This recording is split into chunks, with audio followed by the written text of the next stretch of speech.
2:43 a.m., Moscow Ring Road, hovering directly above the vital Komsomolskaya metro station.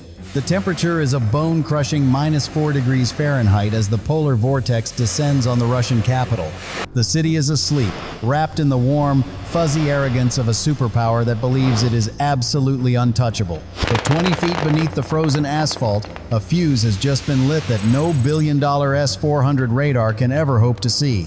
In exactly 4 seconds, the electrical heartbeat of Moscow's transport system is going to flatline. 3, 2, 1, impact. A blinding flash of white-hot thermite instantly turns a subterranean junction box into a river of molten copper, silently screaming in the dark. Above ground, the streetlights flicker once and die, plunging the pride of Putin's infrastructure into total suffocating darkness. If the Kremlin thought their invincible sky shield could stop every threat, then they made a fatal calculation. They spent billions looking up at the stars searching for American F-16 seconds, but they forgot to guard the rusting sewer grates right under their combat boots. Stay focused, because what just happened wasn't a random malfunction due to the cold. It was the opening move of a tactical masterclass that just turned a frantic Russian defense grid into the world's most expensive paperweight. Let's be honest. On paper, piercing the Moscow air defense ring is a suicide pact written in invisible ink. The Kremlin has spent years turning the capital into the most heavily defended patch of sky on Earth, a paranoid giant wrapping itself in layers of titanium. We are talking about the S-400 Triumph batteries, the crown jewel of Russian engineering that NATO pilots respectfully call the Growler. These systems track 80 targets simultaneously from 200 miles away, creating a kill zone where supposedly nothing larger than a sparrow can survive. Nested inside that terrifying bubble are the Panzer SM trucks, armed with hyper-agile 57E6 interceptors designed to swat down drones like annoying flies. And on the ground, you have Rosgvardia's elite Tiger M armored patrols roaming every intersection with thermal optics. It is a technological fortress built to withstand a nuclear-first strike. Most people would look at this wall of steel and turn back, but stay with me, because Ukraine wasn't looking at the wall. But wait, before we get to the fireworks, you need to understand the colossal pile of cash sitting on the table. This isn't just about turning off the lights in a few apartments. This is an economic assassination attempt on the central nervous system of a superpower. The Komsomolskaya high-voltage synchronization relays are the beating heart that pumps 9 million people through the metro arteries every single day.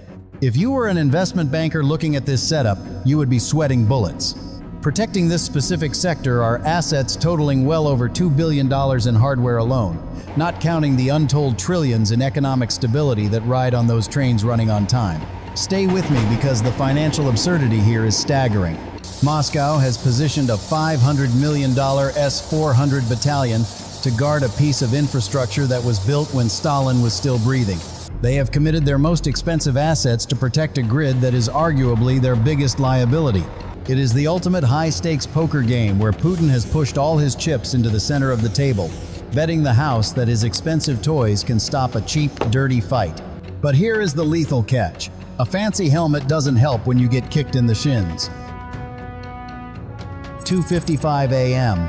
While the Russian commanders are busy staring at their long-range radar screens, scanning the stratosphere for NATO standard signatures, a battered white Gazelle delivery van, the kind you see delivering bread in every Moscow suburb, quietly rolls to a stop on the shoulder of the ring road, just 2 miles from the target. There are no flashing lights, no military markings, and definitely no heat signature that a satellite would care about. It looks like a breakdown, a common sight in the Russian winter. But inside the cargo hold, there is no bread. Instead, a squad of Ukrainian operators is unboxing the first wave. Stay focused, because if you think these are the cutting-edge weapons we talked about, you are looking at the wrong hand of the magician. These are the Ghost's cheap, fixed-wing drones made of literal plywood and styrofoam, wrapped in aluminum foil tape. They cost less than a used washing machine, but on a radar screen, that aluminum tape reflects radio waves to mimic the cross-section of a terrifying cruise missile. With a buzzing hum that gets lost in the highway traffic noise, 6 of these ghosts are catapulted into the night air. They don't fly low, they climb. They climb specifically to be seen. This is a masterclass in psychological warfare. Ukraine knows that the S-400's radar logic is programmed to prioritize high-altitude, fast-moving threats. As the decoys reach 2,000 feet, the Russian radar screens at the command post light up like a Christmas tree. Multiple bogies inbound. Sektor Patru. The frantic voice of a young radar operator cracks over the radio. To the Russian algorithms, this looks like a coordinated NATO-style air raid. But here is the genius detail that makes this mission a masterpiece of strategic intimidation. The drones are programmed to fly in a panic pattern, erratic, jerky movements that mimic a pilot trying to evade a lock-on. It triggers the predator instinct in the Russian air defense crews. They aren't analyzing, they are reacting. They see a threat, they panic, and they prepare to unleash hell on a target that is essentially a flying arts and crafts project. The trap is set, not with high-tech stealth, but with low-tech noise. Ukraine isn't trying to hide. They are screaming, "Look at me!" so loudly that the Russians can't hear the real assassin sneaking in the back door. 3:02 a.m. Inside the claustrophobic command cabin of the lead Pantsir SM, the air smells of stale tobacco and nervous adrenaline. The commander, a veteran who blindly believes the propaganda that his unit is the invulnerable shield of the motherland, sees the 6 incoming ghosts on his screen. He doesn't hesitate. He doesn't check the flight telemetry or wonder why the targets are moving like intoxicated pigeons. He just sees a chance to be a hero. "Engage! All targets!" He screams, his finger mashing the launch button with the subtlety of a sledgehammer. Whoosh, whoosh, whoosh. 457E, 6 hypersonic interceptors scream out of their tubes, riding a tail of fire into the freezing clouds. These are missiles that cost roughly $150,000 a pop, masterpieces of guidance technology, and in a display of terrifying efficiency, they find their marks. High above the ring road, 4 fireballs bloom like ugly orange flowers. The plywood drones disintegrate instantly. Down on the ground, the Spetsnaz security detail guarding the perimeter actually starts cheering. You can see them high-fiving, clapping each other on the back, probably already thinking about the medals and the extra vodka rations they will get for saving Moscow from a massive air raid. It is a scene of pure, unadulterated arrogance. They are so busy congratulating themselves for shooting down some flying carpentry projects that nobody notices the silence. The radar screen is clear. The sky is empty. They think the battle is over. But here is the catch that the Russian planners missed in their victory lap. When you empty your magazine shooting at shadows, you have nothing left for the monster standing right behind you. Those million-dollar missiles were the only thing standing between the power grid and total disaster, and they just fired them into the empty darkness. The sky shield isn't invincible anymore, it is empty. And while the smoke clears above, the real Trojan horse has just slipped past the perimeter unchecked. Stay focused, because the physics of destruction in the next 30 seconds is about to change the map. 3:10 a.m. While the Russian air defense crews are busy high-fiving over their victory against plywood toys, the real nightmare begins at ground level. Back at the Gazelle van, the rear doors swing open. This time, nothing launches into the sky. Instead, 4 modified FPV drones buzz to life with a menacing, low-frequency hum. These aren't the high-flying suicide drones you see on CNN. These are Tunnel Rat's custom-built quadcopters stripped of GPS modules because where they are going, satellites don't exist. The pilot puts on his goggles, and the perspective shifts instantly. We are no longer looking at the stars. We are staring into the abyss of a rusty Soviet-era ventilation shaft, completely ignored by the billion-dollar S-400 radar spinning helplessly just a mile away. Stay focused, because this is where the mismatch becomes humiliating for the Kremlin. As the drones dive into the damp concrete throat of the Moscow underground, the dreaded Russian electronic warfare systems are rendered completely useless. Why? Because you can't jam a signal that isn't there. These drones are operating on terminal AI guidance. They don't need a pilot anymore. Their onboard processors use machine vision to recognize the specific geometry of high-voltage conduits. It is a fire-and-forget mission in the most claustrophobic sense. 3:14 a.m. Deep inside the tunnel, a Spetsnaz guard hears a strange buzzing. He raises his AK-12, thermal camera scanning the dark. He expects a saboteur. But what bursts around the corner isn't a man. It is a swarm of angry hornets moving at 60 miles per hour. "Contact!" he screams, firing a burst that sparks uselessly against the curved walls. He is trying to shoot a hummingbird with a cannon. The drones don't even slow down. They weave past him, ignoring the soldier completely because he isn't the target. He is just an irrelevant prop in a much larger tragedy. The drones bank hard right, their AI eyes locking onto the prize. The massive synchronization relay is protected by a chain-link fence. The S-400 outside can track a hypersonic missile in space, but it can't stop a $50 piece of plastic from flying down a storm drain. But wait, here is the twist that makes this mission a masterclass. The first 3 drones don't detonate. They slam into the cage, acting as kinetic rams to rip open the protective mesh.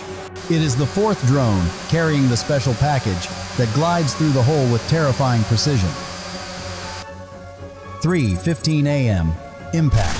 The 4th drone doesn't just explode, it initiates a thermal event that physicists call a runaway exothermic reaction, but you can call it the end of Moscow's warm winter. The payload isn't standard high explosive, it is a concentrated block of thermite burning at 4,000 degrees Fahrenheit. Stay with me, because the physics of destruction in the next 3 seconds is brutal. Upon ignition, the thermite burns hotter than the surface of some stars.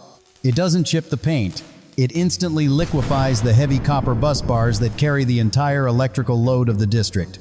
The metal doesn't just melt, it vaporizes into a conductive plasma cloud. Here is the science of the disaster. As the copper core turns into liquid soup, the resistance drops to 0, creating a massive short circuit. A bolt of electricity, imagine a lightning strike trapped in a box, arcs across the room with a deafening thunderclap. This is the cascade failure we warned you about. The intense heat melts the insulation on the backup circuits, fusing the positive and negative lines together in a welding arc that cannot be stopped. The automated safety breakers try to trip, but the heat has already welded them shut. The surge travels backwards, racing up the lines like a tsunami of voltage. 3:16 a.m. Above ground, the result is instantaneous and apocalyptic. The floodlights at the S-400 battery flicker once, shine with a blinding, unnatural brightness for a split second as the surge hits them, and then explode. Darkness. Total, suffocating darkness sweeps across the district like a black wave. The radar screens inside the command trucks go dead. The heaters stop humming. The hum of the city is replaced by the eerie silence of a dead grid. Down in the Komsomolskaya station, the trains coast to a halt, trapping thousands of commuters in the pitch black. The fortress Moscow has just been defeated not by a nuclear warhead, but by a chemistry experiment delivered through a sewer pipe. The Russian commanders are left screaming into dead radios, realizing too late that their billion-dollar shield has no power plug. Let's look at the brutal math, because this is where the real war is being won. If conflict is a business, Ukraine just executed the most profitable hostile takeover in history. On one side, we have the might of Moscow. To shoot down 6 plywood decoys, the Pantsir SM crew fired 4 57E6 interceptors. That is $600,000 in ammo wasted on flying garbage. Add the fried relays, melted copper, and the economic paralysis of the metro, and Russia is staring at a repair bill north of $50 million. But here is the number that really hurts. What did this masterclass cost Kyiv? A used Gazelle van, 6 plywood decoys, 4 FPV drones, and a block of thermite. Total operational cost, less than $6,000. Ukraine spent the price of a used Honda Civic to inflict $50 million in damage. That is an ROI of nearly 800,000%. There isn't a hedge fund manager on Wall Street who wouldn't kill for those margins. Ukraine proved a devastating truth. In asymmetric warfare, you don't need a billion-dollar air force to blind a giant. You just need imagination. The S-400 is still sitting there, a technological marvel, but right now, it's just a very expensive statue in the dark. Russia is playing checkers with gold pieces, while Ukraine is playing 4D chess with spare parts. So, here is the question for the armchair generals. If you were the Russian commander, what do you tell Putin? Do you admit a toy helicopter defeated your billion-dollar shield? Or do you blame bad weather? Let me know your move in the comments. And if you enjoyed watching Goliath get punched in the wallet, smash that like button.